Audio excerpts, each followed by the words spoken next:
بسم اللہ الرحمن الرحیم۔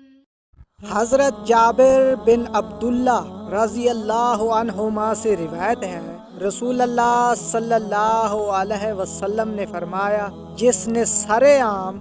کسی کا مال وغیرہ چھینا وہ ہم میں سے نہیں۔ حضرت ابو ہریرہ رضی اللہ عنہ سے روایت ہے، رسول اللہ صلی اللہ علیہ وسلم نے فرمایا، ہر مسلمان دوسرے کے لیے قابل احترام ہے، یعنی اس کی جان، اس کا مال اور اس کی آبرو۔ حضرت ابو ہریرہ رضی اللہ عنہ سے روایت ہے، رسول اللہ صلی اللہ علیہ وسلم نے فرمایا، جب زانی زنا کر رہا ہوتا ہے تو وہ مومن نہیں ہوتا، جب شرابی شراب پی رہا ہوتا ہے تو وہ مومن نہیں ہوتا، جب چور چوری کر رہا ہوتا ہے تو وہ مومن نہیں ہوتا، جب ڈاکو ڈاکہ ڈال رہا ہوتا ہے لوگ اس کی طرف نظریں اٹھا کر دیکھتے ہیں کہ کتنا ظالم ہے، اسے اللہ کا خوف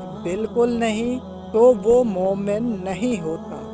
حضرت ابو ہریرہ رضی اللہ عنہ سے روایت ہے، رسول اللہ صلی اللہ علیہ وسلم نے فرمایا، آدمی بعض اوقات اللہ کی ناراضی والا ایک لفظ کہہ دیتا ہے، وہ اس میں حرج نہیں سمجھتا، لیکن وہ اتنا بڑا گناہ کا لفظ ہوتا ہے کہ اس کی وجہ سے 70 سال تک جہنم میں گر جاتا ہے۔